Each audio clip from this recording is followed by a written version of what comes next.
이스라엘과 이란이 중동 전쟁으로 더 확전이 되냐, 또 경제 위기의 도화선이 될 수 있느냐, 이 부분을 한번 알아보도록 하겠습니다. 모든 전쟁은 명분 싸움이죠. 지난 4월 1일에 이스라엘이 시리아 다마스쿠스에 위치한 이란의 영사관을 폭격했죠. 이란 장교 7명이 사망을 했습니다.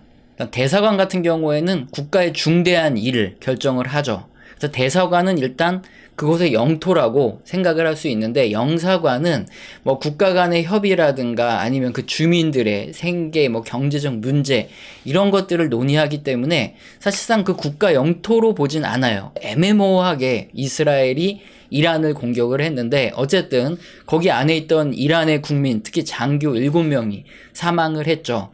뭐 사실상 자국 영토를 공격받았다, 뭐 이렇게 자기들은 평가를 하고 있기 때문에 이란이 반격을 해서 이스라엘을 치지 않으면 위신이 무너질 수 있습니다. 그래서 공격을 해야만 하는 뭐 그런 명분이 있는 거예요.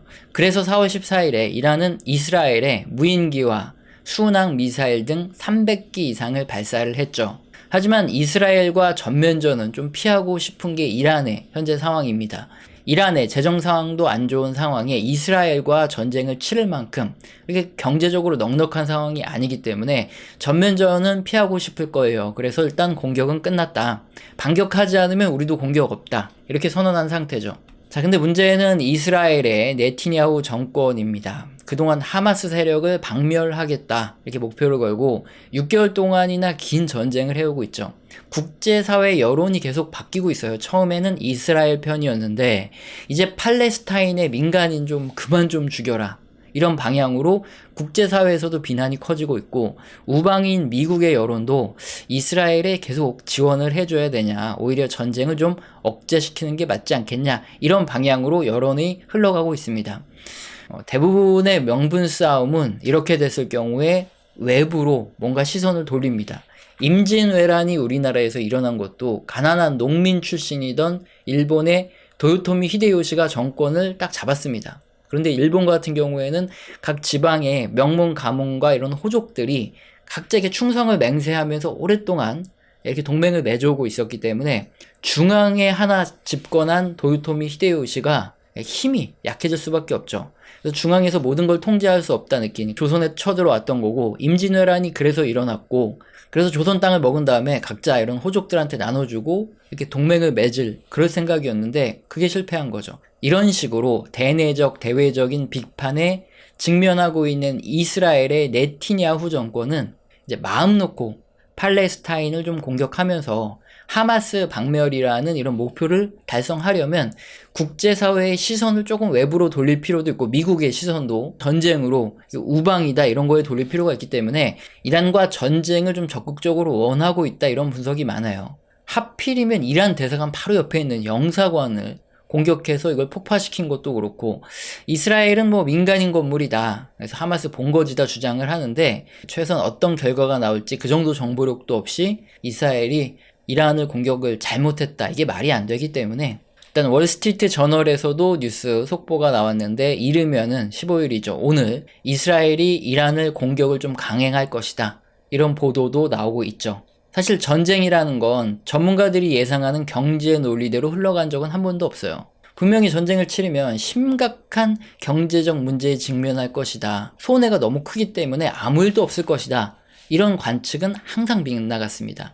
러시아랑 우크라이나 전쟁도 마찬가지였죠. 우크라이나가 러시아랑 전쟁하면 군사력이든 경제적이든 완전히 망할 거다, 그래서 우크라이나가 곧 항복할 거다, 이런 얘기가 많았는데 안 그랬죠. 예, 러시아도 마찬가지예요. 일주일 내에 군사력이 워낙 막강해서 우크라이나 수도 탈환하고 전쟁 이긴다, 이런 전망을 하는 전문가들이 거의 대다수였는데 아직까지도 못 이기고 전쟁을 계속하고 있죠.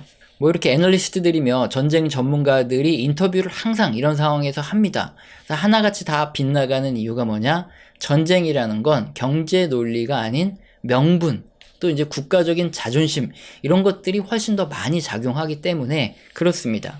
그래서 대부분의 국가의 분쟁이 발생했을 때는 예상할 수 있는 최악의 경우, 뭐 전쟁이 터진다, 이런 것들을 상정하고 생각하는 게 훨씬 더 낫더라고요. 우리는 재테크를 하고 투자를 하는 사람들이죠. 그러니까 경제적인 영향에 초점을 둬서 생각을 해 보도록 하겠습니다. 과거에 지금과 굉장히 비슷한 사건이 있었는데 바로 1990년입니다. 1990년 8월에 무슨 일이 터졌냐면 걸프전이 터졌어요. 당시에 이라크가 쿠웨이트를 침공했던 사건이 있었습니다. 이라크는 이란과 전쟁을 치르느라고 엄청난 부채가 있었고요. 그리고 이제 그 정부 자체가 뭔가 문제가 있다, 정치적으로 위기를 맞고 있었는데 관심사를 해외로 돌렸습니다. 이라크가 쿠웨이트를 침공하면서 유전지대를 확보하면 훨씬 더 많은 재정 수익이 있을 거다, 이걸 생각하고 침공을 했죠. 1990년 8월 8일에 이라크는 기습적으로 쿠웨이트를 점령해서 수도를 함락하고 19번째 주로 쿠웨이트주라고 편입을 맘대로 합니다. 갑자기 국가가 변하니까 당연히 쿠웨이트에선 대규모 폭동 시위가 연일 열렸고요. 많은 사람들이 목숨을 잃었습니다. 미국은 중동의 친미 국가였던 쿠웨이트, 그리고 당시만 해도 석유를 안정적으로 확보하는데 중동의 친미 국가들이 굉장히 중요한 상황이었거든요. 그런데 하필이면 여기를 이라크가 그대로 공격을 한 거예요. 그래서 유엔 안보리를 통해서 이라크가 즉시 철수할 것을 요구를 했는데 당시에 이라크는 100만이 넘는 중동의 군사 대국 중 하나였죠. 유엔 안보리의 철수 주장을 묵살해버립니다. 즉시 미국을 중심으로 한 유엔군은 다국적군을 구성했고 1991년에 사막의 폭풍 작전이 시작됐고요. 100시간 만에 전쟁이 마무리가 됩니다. 그러나 당시 주식시장은 고점 대비 20% 가까이 폭락을 하게 되는데 1990년대 당시에 경제적인 상황을 보면 미국의 금리를 보면 됩니다. 1989년까지 경제 호황과 인플레이션으로 기준금리가 쭉쭉 인상되는 이런 상황이었어요. 근데 금리가 쭉 올라가게 되면 주택시장이 많이 무너집니다. 당시에 미국에서도 방만하게 주택을 담보로 대출을 해주면서 부동산 시장에 엄청난 큰 붐이 일었던 때가 1989년까지예요. 하지만 금리가 올라가면 부동산 시장이 무너지죠. 그래서 미국의 주택대부 조합들, 얘네들이 뭐 보지도 않고 막 대출을 해줬다가 하나 둘씩 파산을 하기 시작합니다. 그러니까 1989년부터 1991년 동안 1000여 개가 넘는 우리나라의 저축은행, 요 정도 생각하면 되는 미국의 주택저축대부조합, 얘네들이 파산을 하면서 다시 또 금리를 내려야 하는 지경에 이르른 그런 상황이었어요. 자, 여기에 추가로 걸프전이 시작할 때쯤 이거 중동에서 큰 문제가 생기겠구나 하면서 국제 유가 보시면 거의 뭐 20불 정도 하던 게 40불로 순식간에 치솟아 오릅니다. 국제 유가가 이렇게 순식간에 올라버리면 스태그플레이션, 물가는 굉장히 높아지는데 경기는 침체되는 이런 공포가 커지게 되고 소비 심리가 위축될 수밖에 없습니다. 그래서 당연히 실물 경기에 침체가 일어나죠. 그래서 1990년 경기 침체 당시 유가 급등으로 주식시장은 고점 대비 마이너스 20% 정도 하락을 하게 됩니다. 자, 하지만 뭐 이렇게 경기 침체에 의한 주가 하락치고는 마이너스 20% 별로 높지 않죠. 이유는 그림에 블랙 먼데이라는 사건이 한 3년 전에 먼저 터졌기 때문에 그래요. 이렇게 포트폴리오 보험 때문에, 그것 때문에 이렇게 주가가 하루 만에 22%가 무너지고 고점 대비로는 거의 30% 이상 급락했던 사건이 터졌는데, 이거 뭔지 잠깐만 보고 가겠습니다. 포트폴리오 보험이라는 건 갑자기 발생하는 주식시장의 하락에 대비해서 전체 자산 중에 일부를 선물을 매도하는 전략입니다. 주가가 쭉 올라가면 좋겠지만 하락을 하는 경우에는 선물을 매도해주면 주가가 하락했을 때 여기서 수익이 나면서 손실이 어느 정도 커버되거든요. 이렇게 보험을 들어주는 전략이 1987년에 굉장히 유행을 했습니다. 뭐 개나 소나 다 했죠. 근데 마침내 주식시장이 1987년 하락세로 접어들자 수많은 투자자들이 유행을 따라서 선물을 매도하면서 포트폴리오 보험을 들어놓기 시작해요. 근데 선물을 너무 많이 매도를 하니까 여기서부터 문제가 터집니다. 예를 들어서 현재 주가 지수가 330포인트라고 할게요. 근데 너무 많은 사람들이 매도를 하니까 6개월 후에 선물 가격은 300포인트까지 떨어져 있다 하겠습니다. 자, 이때 늘어나는 게 뭐냐, 이렇게 선물하고 현물 차이가 커질 때는 매도 차익 거래라는 게 생겨요. 현물을 매도하고 선물을 매수하면 됩니다. 주가 지수가 현재 330인데 310으로 떨어지면 공매도 수익이 발생하고 300포인트에서 매수할 수 있는 이런 선물 매수를 했기 때문에 선물에서도 수익이 납니다. 이렇게 매도 차익 거래를 하게 되면 현재 주가 지수와 선물이 차이가 크게 벌어지면 벌어질수록 무위험 차익이 커집니다. 그래서 1987년에 엄청나게 많은 사람들이 포트폴리오 보험으로 선물을 매도하는 전략을 실행하면서 매도 차익 거래하는 사람들이 주식을 매도했고요. 투기적인 또 공매도 세력들이 주식 현물을 집어 던지면서 하루 만에 다우지수가 22%나 폭락을 하는 사건이 터져요. 그래서 블랙 먼데이 때 주식시장이 순식간에 고점 대비 30% 이상 폭락을 합니다. 물론 이 블랙 먼데이 때도 운이 좋게 저점에서 주식 투자를 했던, 쓸어 담았던 사람들은 큰 돈을 벌게 되죠. 자, 이런 사건이 터지고 나서 3년 후에 벌어진 사건이 바로 1990년 걸프전으로 인한 경기 침체와 주식시장 폭락이니까 사람들은 학습 효과라는 게 있죠.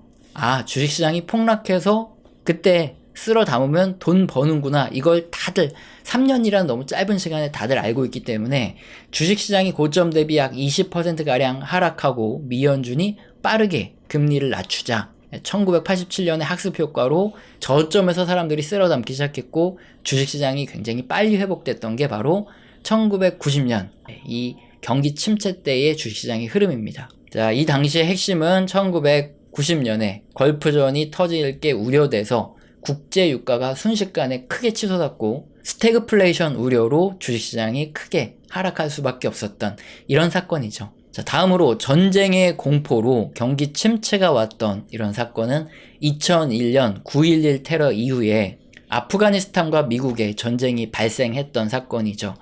2000년대 말에 IT 버블이 붕괴가 됐죠. 그래서 나스닥을 중심으로 주식시장이 이렇게 쭉 하락을 했어요. 그런데 2001년 9.11 테러가 터지고 나서 본격적으로 실물 경기가 침체되고 주식시장도 같이 하락을 하게 됩니다. 그래서 2000년부터 2003년 정도까지 이렇게 장기간 주식시장이 반토막으로 떨어지게 되는데, 자, 해당 시기에 경제상은 어떻냐? 역시나 기준금리를 보면 됩니다. 2000년 IT 버블 붕괴가 나타나기 직전까지 미국 경제에 큰 호황이 있었어요. 인플레이션으로 물가가 급등을 했고요. 물가를 잡기 위해서 미연준은 기준금리를 인상을 할 수밖에 없었습니다. 그 당시에도 국제유가가 저점 대비 2배 이상 크게 뛰어 올랐던 시기예요. 자, 결국 금리가 높이 올라가면 대출 이자를 감당하지 못한 투자자들이 힘들어지겠죠. 그 당시 IT주들이 굉장히 많이 올랐었는데 배당 수익이 발생하지 않죠. 이런 테크주들. 그리고 주가 상승마저 이렇게 둔화되자 주식을 팔아서 이자 비용을 지불할 수가 없죠. 그리고 이제 앞으로 금리가 많이 올랐다 그러면 기술주들한테는 쥐약입니다. 그렇기 때문에 IT 버블이 붕괴를 했고 많은 투자자들이 자금이 급격하게 빠지는 현상이 일어나면서 나스닥 시장이 거의 10분의 1 토막으로 떨어지는 게 바로 IT 버블이었죠. 물론 IT 버블이 붕괴했을 땐 나스닥 중심으로 떨어졌고 전체 주식시장이 떨어지진 않았습니다. 하지만 2001년 9.11 테러 때부터는 전체 주식시장이 다 떨어졌는데 9.11 테러가 2001년 9월 11일 터졌다는 거 다들 아실 거고, 당시에 오사마 빈라덴이 일끄는 알카에다라는 이런 집단이 미국의 각 지역에 테러를 가했고 미국인 2,996명 초유의 사태가 터집니다. 이때 쌍둥이 빌딩도 무너졌고요. 미국 곳곳에서 자살 테러부터 시작해서 탄저병이 들어있는 이런 우편물이 발견이 되고 사람이 실제로 17명 정도가 사망을 해요. 이렇게 사람이 많이 모이는 곳도 주의를 해야 됐고 우편도 맘대로 받는 게 주의를 해야 됐기 때문에 소비가 크게 위축되고 이때 경기 침체가 일어나게 됩니다. 그래서 2001년 9.11 테러 이후에 전체 주식시장이 2003년까지 이렇게 쭉 빠졌는데 테러의 배후로 지목된 게 바로 오사마 빈라덴인데 얘가 알카에다를 이끌고 있었어요. 그때 아프가니스탄이라는 국가에 탈레반 정권이 얘네들을 보호를 해주고 있었습니다. 근데 이 아프가니스탄 정부가 이 빈라덴을 인도를 해줘라 이렇게 미국이 요구했는데 미국의 요구를 거부를 했어요. 나중에는 탈레반이 미국하고 대화를 하기로 했는데 이걸 묵살하고 공격을 했다. 이런 인터뷰가 있긴 한데 누구 말이 맞는지는 모르겠지만 일단 만약에 침공 전에 유엔에 사절을 보내서 우리가 무조건 항복한다, 오사마 빈라덴 죽겠다 이랬으면 미국이 침공조차 하지 않았을 텐데 2001년 10월 7일부터 11월 19일 거의 한 달 동안이나 전쟁을 하고 수도가 함락되고 나서야 유엔에 항복선언을 합니다. 진작 사람 한 명 넘겨줬으면 이런 일은 없었을 텐데 엄청나게 큰 타격을 받죠. 여러분 기억하실지 모르겠지만 당시에 석기 시대로 돌아갈 것이다 이런 말이 유행했었는데, 여기 아프가니스탄은 사실 설마 미국이 핵을 가진 이 파키스탄이라는 우방 국가를 어떻게 할 수 있을까 이렇게 생각하면서 배짱을 부렸다 그래요. 아프가니스탄을 공격하려면 일단 바닷길로 와서 육로나 항공을 열어와야 되는데 이란이나 파키스탄이 안 열어줄 거라고 생각을 했다는 거죠. 근데 미국이 파키스탄에 만약에 아프가니스탄으로 가는 이 항공로를 안 열어주면 석기 시대로 돌아갈 거다, 이런 협박과 함께 거액의 사용료를 제시하자 파키스탄은 곧바로 제안을 받아들였다, 이런 얘기가 있죠. 자, 이렇게 과거에 1990년도 그렇고 2001년도 그렇고 금리가 높았다가 인플레이션이 잡히고 금리 인하가 진행된다. 이건 2024년 현재 기준금리가 높았다가 인플레이션이 서서히 잡히면서 기준금리가 동결되는 현재 상황과 비슷해요. 이런 상황에서는 유동성이 흡수가 되는 거죠. 그래서 경제의 기초 체력이 약합니다. 어떤 사건이 터졌을 때 실물 경제가 이걸 버텨내지 못하는 그런 때예요. 만약에 돈이 쫙 풀릴 수 있게 금리가 낮은 상황이다. 그러면 돈을 풀어서 해결을 할 수 있는데 금리가 너무 높다. 그럼 돈을 풀기 어려우니까 해결이 잘 안 된다고 보시면 돼요. 그런 시기에 전쟁이 일어났다. 그러면 국제 유가가 일단 급등할 수 있기 때문에 스태그플레이션 우려로 실물 경기가 침체되기도 하고, 테러 공포 이런 게 생겼을 때도 소비 심리가 위축됐죠. 최근도 똑같은 상황이죠. 중동 전쟁 확전에 국제 유가가 130달러까지도 갈 수 있다, 이런 얘기가 있는데, 이란의 경우에 항상 문제가 되는 게 바로 이 호르무즈 해협입니다. 글로벌 석유의 20%가 이제 해상으로 이동하는 이 공간이 바로 이 호르무즈 해협에 이렇게 꼬부라진 이 공간인데, 문제는 이란이 전쟁을 한다 그러면 북쪽에는 카스피해가 있어요.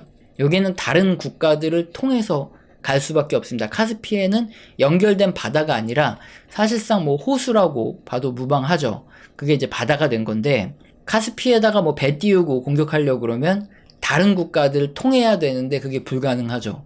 그리고 또 인접 국가로 둘러싸여 있어서 그 국가들에서 육로를 열어준다거나 항공을 열어준다, 이런 것도 거의 불가능하기 때문에 이란과 전쟁을 치를 때는 남쪽의 이 아라비아해를 통해서 이 오만만으로 들어와서 공격하는 수밖에 없습니다. 그래서 이란은 전쟁을 했을 때는 전쟁하는 판국에 선박들 일일이 검열하고 그럴 수가 없잖아요. 그러니까 대부분의 경우 이란이 전쟁을 하면 보안을 위해서 또 이렇게 남쪽으로밖에 들어올 길이 없기 때문에 호르무즈 해협을 통하는 이 선박들을 다 봉쇄하게 됩니다. 그래서 이란의 전쟁이 일어나면 국제유가가 급등할 가능성이 크다, 이렇게 반복적으로 나오는 이유예요. 앞서 살펴봤지만 전쟁은 경제 논리라든가 이런 것들에 의해서 좌우되는 게 아니죠. 대부분 또 명분 싸움이기도 하고 우리가 예측이 대부분 불가능합니다. 이스라엘과 이란의 전쟁 역시 우리가 가정을 했을 때 자존심 싸움이 될 수도 있고 명분 싸움이 될 수도 있어요. 그래서 확산될 최악의 경우도 대비하지 않으면 안 돼요. 왜냐, 지금 애널리스트도 그렇고 군사 전문가 이런 사람들 보면 다 별일 없을 거라고 얘기하는데, 그분들이 러시아, 우크라이나 전쟁할 때도 똑같은 얘기 했었거든요. 별일 없을 거다, 별일 없을 거다. 어차피 우리랑 별로 예측하는 게 다르지 않아요. 오히려 최악의 경우를 생각하고 대응하는 게 맞는데, 살펴봤지만 국제 유가가 상승할 가능성도 크고, 이렇게 금리가 높아서 경제에 이게 기초 체력이 안 좋고 유동성이 많이 흡수된 이런 상황에서 유가 급등에 따른 스태그플레이션 우려, 그리고 테러 공포 등에 의한 소비 위축, 실물 경기 둔화와 주식시장의 하락, 이런 것들 우리가 고려를 해봐야 됩니다. 전체적인 큰 흐름에서 봤을 때도 그렇고 이런 상황에서는 리스크 관리가 좀 필요하다 계속 말씀을 드리고 있습니다. 지금 사건 터지고 나서 리스크 관리해라 이게 아니라 이전부터 계속 리스크 관리를 말씀드려 온 거죠.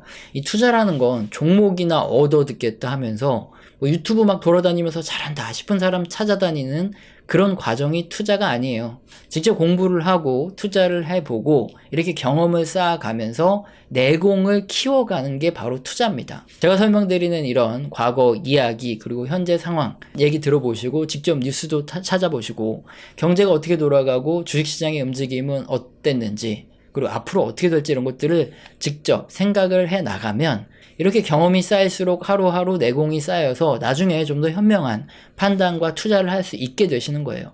반면에 뭐 유튜브를 리딩방이다 이렇게 생각해서 이 사람 저 사람 말이나 한번 다 들어보고 제일 마음에 드는 사람, 제일 촉이 오는 사람 말을 따라보겠다 이렇게 생각하면 이 사람 말 들을 때는 이 사람 말이 맞는 것 같고 저 사람 말 들어보면 또 저 사람 말이 맞는 것 같아요. 근데 이것저것 많이 들어서 피곤하기는 한데 많이 들을수록 뭔가 선명해지고 통찰력이 생길 것 같지만 아닙니다. 이게 대체 누구 말을 듣고 어떤 종목을 사고 언제 팔고 해야 될지 더 흐릿흐릿하고 머리만 아파져요. 그렇게 시간만 낭비하고 인생만 낭비하게 됩니다.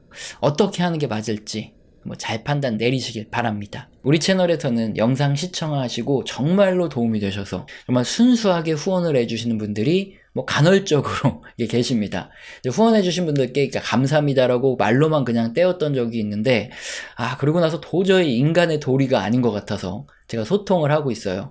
엄청 대단한 건 아니고, 후원에 대한 리액션이다 보시면 됩니다. 거시경제에 대한 이야기, 그리고 각 산업의 또 사이클에 대한 이야기, 업황과 함께 이렇게 움직이는 종목에 대한 이야기 등 이런 것들을 주제로 소통을 하는 시간을 갖고 있어요. 방송에서 하기 힘든 이런 민감한 얘기도 나오고 하니까 후원을 주신 분들은 매일 주세요. 소통의 시간을 갖도록 하겠습니다. 그러다가 2019년부터 유튜브를 시작했어요. 근데 하필이면 2019년에 경제지표가 둔화되기 시작하는 겁니다. 그때 현금화를 주장했다가 정말 그 유튜브는 걸러지지 않는 필터링, 엄청난 비아냥, 욕 이런 거 굉장히 듣다가 코로나가 터지고 나서 주식시장이 떨어졌으니까 망정이지 만약에 코로나 안 터졌으면 감당하기 힘든 욕을 계속 먹었을지도 몰라요 하는 것입니다. 자, 수익난 위험자산 중에 50대 50의 확률이기 때문에 절반은 수익을 실현해서 채권형 자산으로 옮겨서 혹시 모를 리스크에 대비하고 나머지 절반의 자산은 그대로 가지고 계셔서 무역합의가 타결될 경우 상승에 소외되지 않도록 하는 것입니다. 지금은 기대감이 많이 오른 이런 미국 및 신흥국 자산 중 일부는 수익을 실현하고 다음 상황에 대응하는 것이 맞다는 것입니다. 자, 그래서 질문 주신 것처럼 우리 2020년 코로나가 터지고 나서 한 3, 4월에 저점에서 매수하라고 몇 번 언급했다가 이놈이 불난집에 부채질을 하냐, 어떻게 운 좋게 좀 현금 가지고 있다고 누구 죽이려고 이 폭락장에 매수를 하라 그러냐 하면서 또 엄청나게 욕을 먹게 됩니다. 지금과 같이 증시 폭락은 늘 있어 왔습니다. 자, 그리고 시간이 지나고 보면 어찌되었든 문제가 해소되어 왔습니다. 그럼에도 불구하고 경제는 더욱 성장해 왔고요. 시장의 돈은 더 많이 풀어졌습니다. 자, 결국 이 문제도 해결될 것이고, 그리고 기다린 분들이 결국에 돈을 벌어 왔습니다. 자, 그리고 저는 항상 주식을 사라 이렇게 언제나 긍정론을 말하는 사람이 아니죠. 이번 하락 직전까지도 12월 1월 동안 증시가 이렇게 좋은데 채권은 왜 샀냐, 이런 비아냥거리는 댓글에 시달려야 했습니다. 자, 거짓말한다고 하는 사람이 있어서 조작이 불가능한 실제 계좌 관리 내역까지 공개해서 확인을 시켜드렸죠. 자, 그리고 지금은 어떤가요? 자, 이번 증시 하락 구간에 저는 분할 매수를 하고 있고 지금도 분할 매수 중입니다. 역시나 지금도 너무 긍정적으로 본다는 비아냥거리는 댓글을 많이 보게 됩니다. 2022년 3월, 4월, 5월 요때 이제 많이 수익이 났으니까 현금화를 좀 합시다 이런 의견 냈을 때도 굉장히 욕먹어서 그때부터 댓글도 닫혀있고, 그런데 최근에 주가가 굉장히 많이 이렇게 튀어 올랐습니다. 작년 12월 최고점까지는 아니더라도 그래도 지금 보시면은 이렇게 붉은색으로 박스를 쳤는데 작년 이 12월 내에 가격대에 대부분 다 들어왔어요. 20년부터 이제 대놓고 기술주 이러면서 투자를 시작했는데, 근데 최근에 금리 인상 속도가 굉장히 빨라지고 있죠. 인플레이션 때문에. 그러다 보니까 올해부터 내년 사이에 한번 수익을 실현하고 현금화를 해야겠다. 이게 우리의 지금 방침이에요. 근데 개별적인 종목마다 주가 움직이면 다르죠. 이슈도 틀리고 그 안에 내용도 틀리니까. 그러니까 일률적으로 기준금리가 2.4일 때 전부 다 매도한다 이거보다는 각각 종목마다 자기가 생각하는 이런 가격도 있고 이슈들이 있잖아요. 여기에 이제 이만 정도의 프리미엄을 다 받고 그랬으면 고점이다 싶을 때는 알아서 올해에서 내년 사이에 한번 현금화를 하고 폭락하면 또 다시 쓸어 담고 이렇게 가자는 게 지금 우리 채널의 방향이죠. 지금 문제가 있죠. ASML이건 엔비디아이건 마찬가지로 금리가 너무 높게 올라가면 어떻습니까? 기업들이 대출을 받아야 되는데 대출 금리가 올라가요. 그럼 투자를 하기 힘들어집니다. 그럼 이런 기업들의 실적도 안 좋아질 수 있다는 거예요. 그래서 내년까지 금리가 너무 빨리 올라가면 한 사이클이 끝날 수 있겠다. 정리를 해야 될 수도 있겠다. 이렇게 말씀을 드리는 거예요. 2022년에는 어땠냐? 저도 이제 분할 매도를 한답시고 하다가 급락을 하는 바람에 못 팔고 그대로 물렸죠. 그래서 한 2023년에는 분명히 미연준이 기준금리 인하 기대감이 커지면서 그때 주식시장 반등하니까 그때 팔자 이런 얘기 할 때도 얼마나 욕을 먹었는지 몰라요.